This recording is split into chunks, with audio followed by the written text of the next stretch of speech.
Hi friends, Vijayakala Jagalur ಹಾಗೆ ಗುರು ಅವರು ಇದ್ದಾರೆ. ನಾವಿವತ್ತು ಜೋಗಿಮಟ್ಟಿ ಅರಣ್ಯಧಾಮದಲ್ಲಿ ಇದ್ದೀವಿ. ಚಿತ್ರದುರ್ಗಕ್ಕೆ ಇದೊಂದು ಊಟಿ. ಎಷ್ಟು ತಣ್ಣಗಿದೆ ಅಂತ ಹೇಳಿದ್ರೆ, ಈಗಾಗಲೇ ಚಳಿ ಶುರುವಾಯಿತು. ನನಗೆ ಬಿಸಿಲಿತ್ತು ಇಷ್ಟು ತನಕ, ಈಗೊಂದಷ್ಟು ಚಳಿ ಶುರುವಾಗಿದೆ.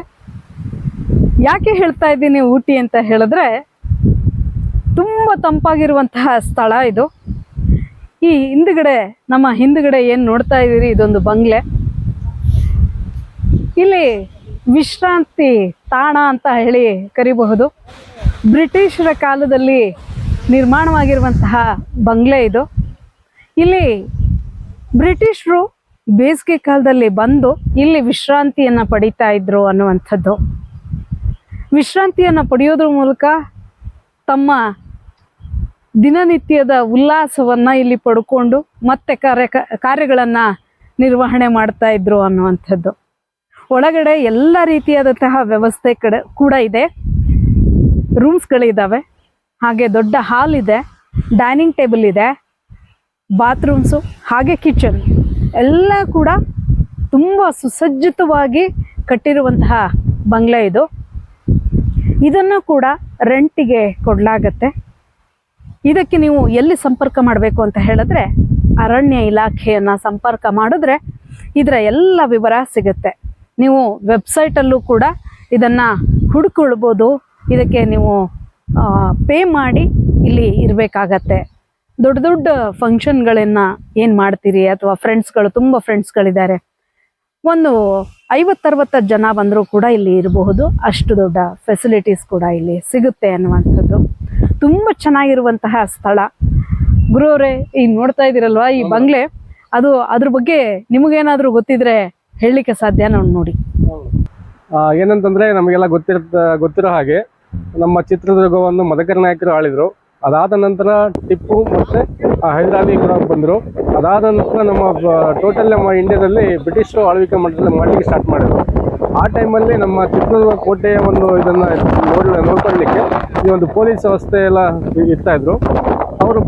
ಅವ್ರಿಗೇನಂದರೆ ಈ ಬೇಸಿಗೆ ನಮ್ಮ ಚಿತ್ರದುರ್ಗದಲ್ಲಿ ಬಿಸಿಲು ಜಾಸ್ತಿ, ಹಾಗಾಗಿ ಅವರಿಗೆ ಕೋಲ್ಡ್ ಬೇಕಾಯಿತು.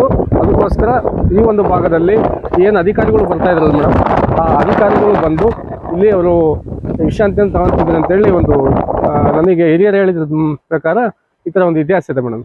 ಕರೆಕ್ಟ್. ನಿಜಕ್ಕೂ ಎಷ್ಟು ತಂಪಾದ ವಾತಾವರಣ ಇದೆ ಅಂತ ಹೇಳಿದ್ರೆ, ನಾನು ಇನ್ನು ಸ್ವಲ್ಪ ಹೊತ್ತು ಹೋದ್ರೆ ನಡುಗ್ತೀನಿ ಏನೋ ಗೊತ್ತಿಲ್ಲ. ಅಷ್ಟು ಚಂದವಾದಂತಹ ಗಾಳಿ ಬೀಸ್ತಾ ಇದೆ, ಪರಿಶುದ್ಧವಾದಂತಹ ಗಾಳಿ ಬೀಸ್ತಾ ಇದೆ. ಇಂತಹ ಪ್ರದೇಶದಲ್ಲಿ ಒಂದು ದಿನ ಇದ್ದು ಹೋಗ್ಬಿಟ್ರೆ ನಿಜಕ್ಕೂ ನಾವೆಲ್ಲರೂ ಕೂಡ ಪಾವನ ಅಂತ ಅಂದ್ಕೊಳ್ಬಹುದು. ಬನ್ನಿ ನಮ್ಮ ಚಿತ್ರದುರ್ಗದ ಜೋಗಿಮಟ್ಟಿಗೆ. ನಮ್ಮ ಚಿತ್ರದುರ್ಗದ ಊಟಿ ಇದು. ಫ್ರೆಂಡ್ಸ್, ನೀವೇನು ನೋಡ್ತಾ ಇದ್ದೀರಿ, ಮರದ ಮೇಲೆ ಈ ರೀತಿಯಾಗಿ ವೈಟ್ ಕಾಣ್ತಾ ಇದೆ. ಇದನ್ನು ನಾವು ಸಾಂಬಾರು ಪದಾರ್ಥವಾಗಿ ಕೂಡ ಉಪಯೋಗಿಸ್ಕೊಳ್ತೇವೆ. ಇಂಥ ಸಾಂಬಾರು ಪದಾರ್ಥ ನೀವೇನು ಪಡಿತೀರಲ್ಲ, ಇದೆಲ್ಲ ಎಲ್ಲಿ ಬೆಳೆಯುತ್ತೆ ಅಂತ ಹೇಳಿದ್ರೆ, ಪರಿಶುದ್ಧವಾದ ಗಾಳಿ ಎಲ್ಲಿರುತ್ತೆ, ಪರಿಶುದ್ಧವಾದ ವಾತಾವರಣ ಎಲ್ಲಿರುತ್ತೆ ಅಂಥ ಕಡೆ ಮಾತ್ರ ಈ ರೀತಿಯಾಗಿ ಕಲ್ಲು ಹೂವು ಅಂತ ಹೇಳಿ ಕರಿತೀವಿ. ಈ ಥರದ್ದನ್ನು ನೋಡಬಹುದಾಗಿದೆ. ಹಾಗೆ ಇಲ್ಲಿ ಎಲ್ಲ ಮರಗಳ ಮೇಲೂ ಕೂಡ ನೀವು ನೋಡಬಹುದು ಆ ಥರವಾದಂತಹ ಒಂದು ಕಲ್ಲು ಹೂವನ್ನು ನಾವು ನೋಡಿದ್ರೆ ನಮಗೆ ಅಂದುಕೊಳ್ಬೇಕು ನೀವೆಲ್ಲರೂ ಕೂಡ, ಇದು ಪರಿಶುದ್ಧವಾದಂತಹ ಜಾಗ, ನಮಗಿಲ್ಲಿ ಶುದ್ಧವಾದ ಗಾಳಿ ಸಿಗ್ತಾ ಇದೆ ಅನ್ನುವಂಥದ್ದು ಕೂಡ ನಮಗೆ ಗೊತ್ತಾಗುತ್ತೆ ಅನ್ನುವಂಥದ್ದು. ನೋಡಿ, ಇಲ್ಲಿ ಎಲ್ಲ ಮರಗಳ ಮೇಲೂ ಅದೇ ರೀತಿಯಾದಂತಹ ಒಂದಷ್ಟು ಕಲ್ಲು ಹೂಗಳು ನಮಗೆ ಸಿಗುತ್ತೆ. ಇದನ್ನ ನಾವು ಪರಿಶುದ್ಧ ಗಾಳಿ ಇಲ್ಲಿ ಇದೆ ಅಂತ ತಿಳ್ಕೊಳ್ಬಹುದು. ಅಷ್ಟು ಯೋಗ್ಯವಾದಂತಹ ಅರಣ್ಯಧಾಮ ನಮ್ಮ ಚಿತ್ರದುರ್ಗದ ಜೋಗಿಮಟ್ಟಿ ಅರಣ್ಯಧಾಮ. Thank you. ಚಿತ್ರದುರ್ಗ ಅಂತಂದ್ರೆ ಕೋಟೆ ನಾಡು, ಮತ್ತೆ ಕೆಲವರೆಲ್ಲ ಬಿಸಿಲು ನಾಡು ಅಂತ ಕೂಡ ಕರೀತಾರೆ. ಈ ಒಂದು ಮಲೆನಾಡನ್ನೇ ನಾಚಿಸುವಂಥ ಒಂದು ಪ್ರಕೃತಿ ಸೌಂದರ್ಯ ನಮ್ಮ ಚಿತ್ರದುರ್ಗದಲ್ಲಿ ನೀವೇನು ನೋಡ್ತಾ ಇದ್ದೀರಾ. ಇದು ಜೋಗಿಮಟ್ಟಿ ಒಂದು ಅರಣ್ಯ ಪ್ರದೇಶದಲ್ಲಿ ಇರ್ತಕ್ಕಂಥ ಜೋಗಿಮಟ್ಟಿ ಅಂತೇಳಿ ಕರೀತಾರೆ, ಮತ್ತು ಜೋಗಿ ಗುಡ್ಡ ಅಂತ ಕೂಡ ಕರೀತಾರೆ. ನಾವೀಗ ಮೇಲ್ಗಡೆ ವ್ಯೂ ಪಾಯಿಂಟಲ್ಲಿ ನಾವು ಎಲ್ಲ ನಿಂತಿದ್ದೀವಿ. ಈಗ ನಾನು ಮತ್ತು ವಿಜಯಕಲಾ ಮೇಡಮ್ ಅವರೆಲ್ಲ ನಾವು ಸುಮಾರು ದಿನಗಳಿಂದ ಈ ಜೋಗಿಮಟ್ಟಿನ ನೋಡ್ತಾ ಇದ್ವಿ. ಇದು ಬೇಸಿಗೆ ಟೈಮಲ್ಲಿ ಇಲ್ಲಿ ಬಿಡಲ್ಲ, ಪ್ರವಾಸಿಗರಿಗೆ ನಿರ್ಬಂಧ ಇರುತ್ತೆ. ಇದು ಮಳೆಗಾಲದಲ್ಲಿ ಸ್ಟಾರ್ಟ್ ಆಗುತ್ತೆ. ಈಗ ಸ್ಟಾರ್ಟ್ ಆಗಿ ಒಂದು 15-20 ದಿನ ಆಗಿರ್ಬೋದು ಬಿಡಲಿಕ್ಕೆ ಪ್ರವಾಸಿಗರಿಗೆ. ಮಾರ್ನಿಂಗ್ ಟೈಮಲ್ಲಿ ಒಂದು 6:30ಗೆ ಎಂಟ್ರಿ ಸ್ಟಾರ್ಟ್ ಆಗುತ್ತೆ. ಅಲ್ಲಿ ಎಂಟ್ರೆನ್ಸಲ್ಲಿ ಫೀಸ್ ಇರುತ್ತೆ. ಆ ಫೀಸನ್ನು ಕೊಟ್ಟು ನಾವು ಒಳಗಡೆ ಬಂದರೆ ಇಂತಹ ಒಂದು ಒಳ್ಳೆಯ ಗಾಳಿ, ಒಂದು ಉತ್ತಮವಾದಂತಹ ಒಂದು ವಾತಾವರಣವನ್ನು ನಾವು ನೋಡ್ಬೋದು, ಸವಿಬೋದು. ನಾವು ಯಾವುದಕ್ಕೆ ಖರ್ಚು ಮಾಡ್ತೀವಿ ಅಂದರೆ ನಾವು ಕೆಟ್ಟ ಒಂದು ಇದಕ್ಕೆ ಹಣವನ್ನು ಖರ್ಚು ಮಾಡ್ತೀವಿ.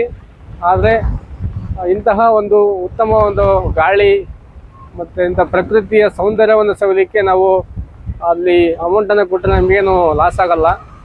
ಯಾಕಂದರೆ ಒಂದು ಉತ್ತಮ ಆರೋಗ್ಯವನ್ನು ಕಾಪಾಡಲಿಕ್ಕೆ ನಮ್ಮ ಗಿಡಮೂಲಿಕೆಯ ಹಲವಾರು ಗಿಡಗಳನ್ನು ಇಲ್ಲಿ ಸಾವಿರಾರು ಸಂಖ್ಯೆಯ ಗಿಡಮೂಲಿಕೆಗಳನ್ನು ಹೊಂದಿರ್ತಕ್ಕಂತಹ ಒಂದು ಗಿಡಗಳನ್ನು ಇಲ್ಲಿ ನಾವು ಈ ಒಂದು ಜೋಗಿಮಟ್ಟಿಯಲ್ಲಿ ನಾವು ನೋಡ್ಬೋದು. ಹಿಂದಿನ ಕಾಲದಿಂದಲೂ ಕೂಡ ನಮ್ಮ ಇಲ್ಲಿ ಸಿದ್ಧರು ವಾಸ ಮಾಡಿ ಇಲ್ಲಿ ಗಿಡಮೂಲಿಕೆಗಳಿಂದ ವನೋಪಚಾರಗಳನ್ನು ಮಾಡ್ತಾ ಅವರು ವೈದ್ಯಕೀಯ ಸೇವೆಯನ್ನು ಕೂಡ ಇಲ್ಲಿ ಸಲ್ಲಿಸಿದ್ದಾರೆ. ಅಂತಹ ಒಂದು ಇತಿಹಾಸವನ್ನು ಹೊಂದಿರತಕ್ಕಂತಹ ನಮ್ಮ ಜೋಗಿಮಟ್ಟಿ ಅರಣ್ಯಧಾಮ ತುಂಬ ಚೆನ್ನಾಗಿದೆ. ನೋಡಿ, ಎಲ್ಲರೂ ಖುಷಿ ಪಡಿ. ಸ್ವರ್ಗ ನಮ್ಮ ದುರ್ಗ. ಪೀಕಲ್ಲಿದ್ದೀವಿ. ವ್ಯೂ ಪಾಯಿಂಟ್ ಅಲ್ಲಿ ನಿಂತ್ಕೊಂಡು ಮಾತಾಡ್ತಾ ಇದ್ದೀನಿ. ಇಲ್ಲಿ ನಿಲ್ಲಕ್ಕೆ ಸಾಧ್ಯ ಆಗ್ತಾ ಇಲ್ಲ, ಅಷ್ಟು ಗಾಳಿ ಬೀಸ್ತಾ ಇದೆ. ನನ್ನನ್ನೇ ತೂರ್ಕೊಂಡು ಹೋಗ್ಬಿಡುತ್ತೆ ಬಿಟ್ಬಿಟ್ರೆ, ನಾನೇನಾದ್ರು ಕೈ ಬಿಟ್ರೆ. ಆ ರೀತಿಯಾದಂತಹ ಒಂದು ಸ್ಥಳ ಚಿತ್ರದುರ್ಗ. ನಿಮ್ಗಾಗ್ಲೇ ಹೇಳಿದೀವಿ, ಚಿತ್ರದುರ್ಗದಲ್ಲಿ ಹೈಯೆಸ್ಟ್ ಏಷ್ಯಾ ಖಂಡದಲ್ಲಿ ಗಾಳಿ ಬೀಸುವಂತ 2ನೇ ಪ್ರದೇಶ ಚಿತ್ರದುರ್ಗ. ಹಾಗಾಗಿ ನೀವು ಇಲ್ಲಿ ಚಿತ್ರದುರ್ಗಕ್ಕೆ ಎಂಟ್ರಿ ಆಗಿದ್ದೀರಿ ಅಂತ ಹೇಳಿದ್ರೆ ವಿಂಡ್ ಮಿಲ್ಗಳನ್ನ ನೋಡ್ತೀರಿ. ಯಾಕೆ ವಿಂಡ್ ಮಿಲ್ಗಳಿದಾವೆ ಅಂತ ಹೇಳಿದ್ರೆ ಏಷ್ಯಾದಲ್ಲಿ ಅತಿ ಹೆಚ್ಚು ಗಾಳಿ ಬೀಸುವಂತಹ 2ನೇ ಪ್ರದೇಶ ಇದಾಗಿದೆ. ಹಾಗೆ ಆ ವಿಂಡ್ ಮಿಲ್ನಿಂದ ನಮಗೆ ವಿದ್ಯುತ್ತನ್ನು ತಯಾರಿಸಿ ನಮ್ಗೆಲ್ರಿಗೂ ಸಪ್ಲೈ ಮಾಡುವಂತಹ ಕೆಲಸ ನಡೀತಾ ಇದೆ. ಹಾಗಾಗಿ ನೀವು ವಿಂಡ್ ಮಿಲ್ಗಳನ್ನು ಕೂಡ ನೋಡ್ತಾ ಇದ್ದೀರಿ ಬೆಟ್ಟ ಗುಡ್ಡಗಳ ಮೇಲೆ. ಹೇಗೆ ಅಂತ ಹೇಳಿದ್ರೆ ನಾನು ಇಲ್ಲಿ ನಿಂತಿದ್ದೀನಿ, ನಾನು ಕೈ ಹಿಡ್ಕೊಂಡಿದ್ದೀನಿ, ನೀವು ನೋಡ್ಬೋದು. ಕೈ ಹಿಡ್ಕೊಂಡೇ ನಿಂತಿರೋದ್ರಿಂದ ನಾನು ಇಲ್ಲಿ ನಿಂತಿದ್ದೀನಿ. ಇಲ್ಲ ಅಂತ ಹೇಳಿದ್ರೆ ಗಾಳಿಗೆ ಹಾರ್ಕೊಂಡು ಹೋಗ್ತೇನೆ ನಾನು. ಅಷ್ಟು ಗಾಳಿ ಇದೆ, ನನ್ನನ್ನು ಎತ್ತಾಕೊಂಡು ಹೋಗ್ಬಿಡುತ್ತೆ. ನನ್ನ ಕೈ ಬಿಟ್ಟರೆ ಎತ್ತಾಕೊಂಡು ಹೋಗುತ್ತೆ, ಅಷ್ಟು ಗಾಳಿ ಇದೆ. ಇಂಥ ಒಂದು ಪ್ರದೇಶವನ್ನು ನೀವೆಲ್ಲರೂ ಕೂಡ ಬಂದು ಒಮ್ಮೆ ನೋಡಿ. ಪ್ರವಾಸಿ ತಾಣ ಇದು, ನೀವು ಒಂದು ದಿನದಲ್ಲಿ ಬಂದು ನೋಡ್ಕೊಂಡು ಹೋಗುವಂಥ ಪ್ರವಾಸಿ ತಾಣ. ಎಲ್ಲರೂ ಕೂಡ ಬಂದು ತುಂಬ ಎಂಜಾಯ್ ಮಾಡಿ ಹೋಗುವಂಥ ಸ್ಥಳ. ಇಂಥ ಸ್ಥಳಗಳನ್ನು ನೋಡಬೇಕು, ಇಂಥ ಗಾಳಿಯನ್ನು ಸೇವನೆ ಮಾಡಬೇಕು ಅನ್ನುವಂಥದ್ದು ನಮ್ಮ ಒಂದು ವಿನಂತಿ. ಹಾಗಾಗಿ ಎಲ್ಲರೂ ಕೂಡ ಚಿತ್ರದುರ್ಗಕ್ಕೆ ಬನ್ನಿ. ಸ್ವರ್ಗ ನಮ್ಮ ದುರ್ಗ.